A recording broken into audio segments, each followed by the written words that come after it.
So howdy there, it's Sig. I am coming at you once again with another knit and chat. Today's project that I'm going to be working on is actually not my usual blanket for once, surprise, surprise. I am actually going to be working on something different, though I am still working on that blanket. Do not worry, you will see that again. But I thought I'd switch it up for this video just a little bit. So today I'm working on a new project that I'm really so excited about. I am working on knitting a D20 plush die. I've already finished a few of the triangles for it, so I'm hoping to maybe get on camera and be sewing them together or something. We'll see. I saw this project on a Tumblr post on my blog. I'm quite excited to be trying this one out. Hopefully it'll work out. But I'm really excited, and I kind of want to make a whole dice set, honestly. I might do it in these, I'm calling them emo colors, but it's just black and red. So if you have a craft that you'd like to work on during our little chat, feel free to go grab it, or if you just want to get a drink and a snack and sit back and relax, that's cool too. Just get comfortable and honestly get ready for a very interesting video that I am so excited to be bringing to you guys. I have a sort of different chat in mind for today, one that I'm really excited about. This one does not really cover a TV show or any type of media like that, nor does it cover any queer material, but I do promise that those are not going away. I've just lately been feeling a lot of nostalgia for my past, and that got me thinking about a bunch of stuff. And something I used to love to do when I was a kid was go to different national parks and even the woods surrounding my neighborhood. And the activity that I would be doing, even though none of my family was also doing this, it was just me, is I would go cryptid hunting. I would go, look for the Loch Ness Monster, or the one that I really looked for the most part was Bigfoot. One of my fave cryptids is the Loch Ness Monster, but that one I didn't really genuinely look for. I just dreamed of, traveling to Scotland on some vacation and finding it, and, I did think that at some point I could find Bigfoot if I tried hard enough. Another one that I looked for was the Thylacine, otherwise known as the Tasmanian tiger or Tasmanian wolf, and I'd set off into the woods, certain in my heart of hearts that I would discover the supposedly extinct animal that had in fact never even set foot in North America.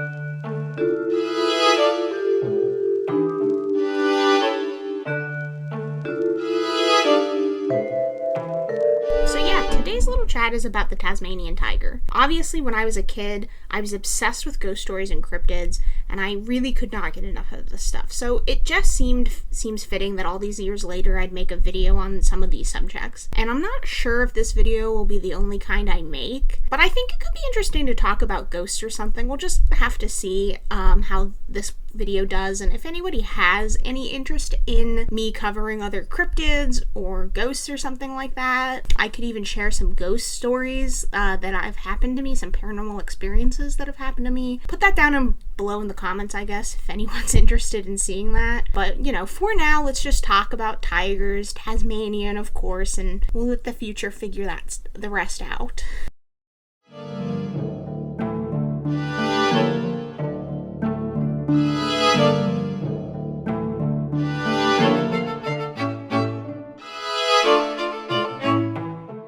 The Thylacine, also known as the Tasmanian tiger or Tasmanian wolf, was a large carnivorous marsupial that is now believed to be extinct. Here's a picture of the little guy in question. They were sandy yellowish brown to gray in color, with 15 to 20 dark stripes across their back from shoulder to tail. Their heads were dog-like with stiff tails and usually short legs. Tasmanian tigers were mainly nocturnal, although they were up and about during the day too. At one time in history, the Thylacine was widespread throughout Australia, extending their natural habitat to the north in New Guinea and to the south in Tasmania. Due to factors we'll discuss a little later, the animals were eventually confined to exclusively Tasmania, hence the names Tasmanian tiger or wolf. They were best known to be in the north and east coast of Tasmania, along with the Midland Plains region, but were not usually found in the mountains of the southwest.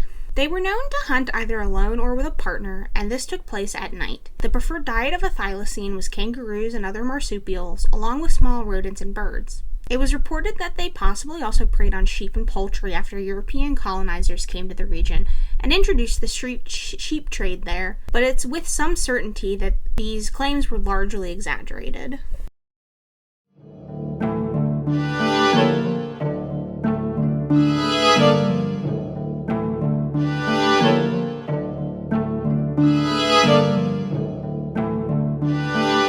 Thylacine's reasons for going extinct in Australia are relatively unknown at this time, although it's speculated that hunting competition from the dingo and even hunting pressure from the human population were both factors.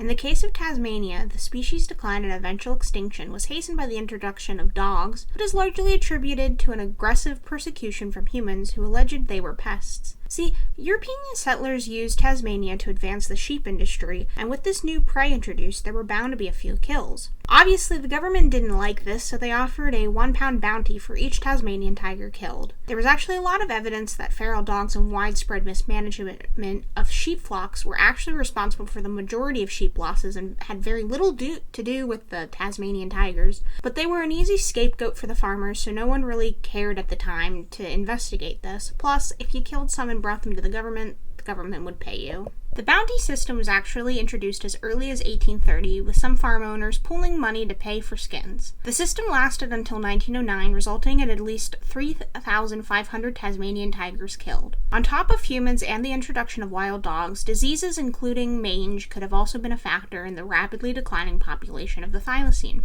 Some research has even suggested that Tasmanian tigers were more genetically predisposed to be vulnerable to certain diseases. The suggestion goes on to further speculate that the genetic diversity of Tasmanian tigers was rather poor, similar to the Tasmanian devils.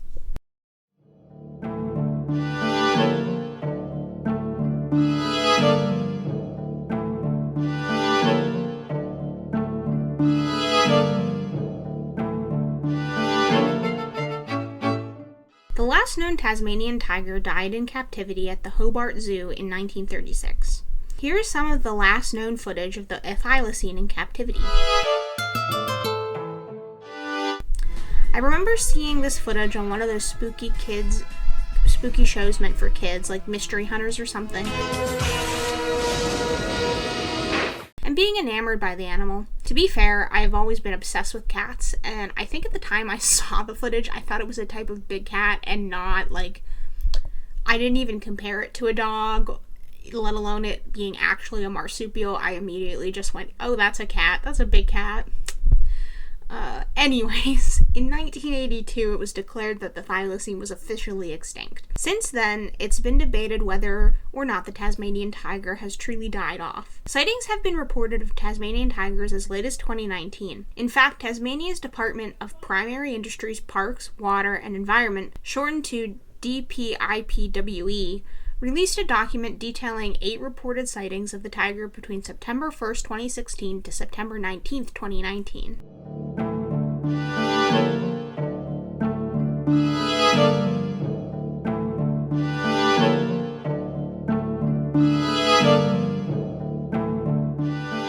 One of the most recent sightings of note was on October 26, 2018. It's reported that a woman believed to have spotted a Tasmanian tiger and 2 cubs at Hart's Mountain. If this is true, this could mean there's a semi-thriving population of thylacine out there.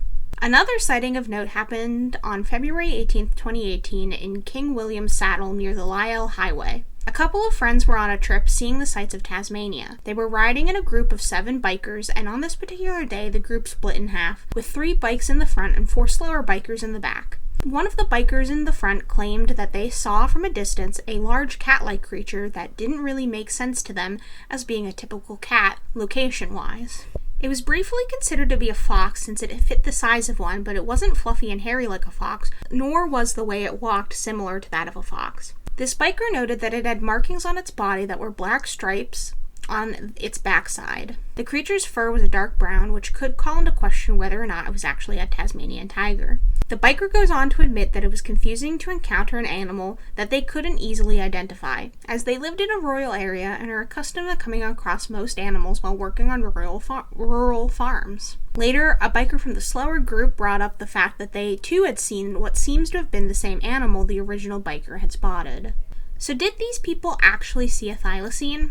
It's unclear. There's work being done to potentially bring back the Tasmanian tiger in terms of cloning, and many people hold the belief it's possible a few remaining tigers are lurking in the wilds of Tasmania, although this is unlikely. But for now, Tasmanian tigers remain extinct and sightings are categorized along with those sightings of Bigfoot and the Loch Ness Monster. Still though, it's not impossible to imagine that a Tasmanian tiger could be rediscovered in the wild. Sure, it's unlikely, but crazier things have happened.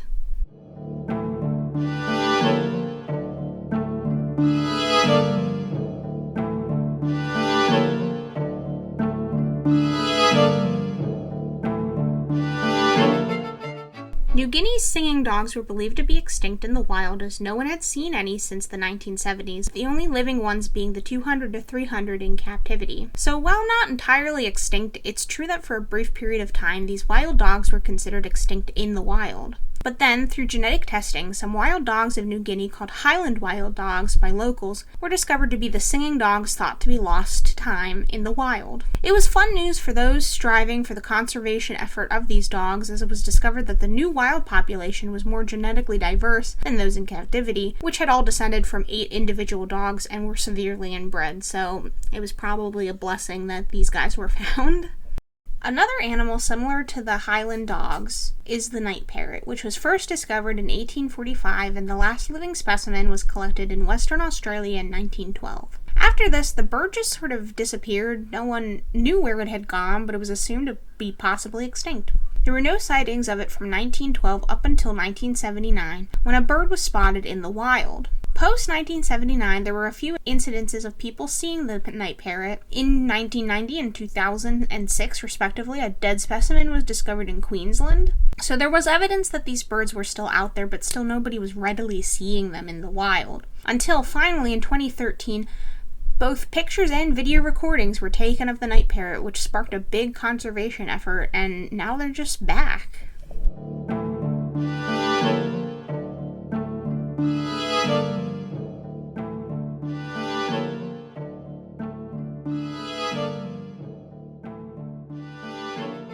So maybe the Tasmanian tiger will end up being like the night parrot or the singing dogs, typically called Highland dogs because singing dogs is a colonizer term. The article I read, which will be linked below, kind of describes it better than I am. And like these animals, maybe the Tasmanian tiger will just sort of reappear one day. Or maybe cloning will bring them back, or perhaps these strange marsupials will simply continue to conjure mystery around them as people now and then see glimpses of the past. Only time will tell. And with that, our chat has come to its inevitable conclusion. What do you think of the Tasmanian tiger? Do you think there still might be any in the wild? Comment down below because I'm very interested in hearing about what your thoughts are. I've also put the sources that I used to help make this video in the description below, so if you're interested in taking a look at any of them, you'll find them there, along with reported sightings that the wildlife thing published.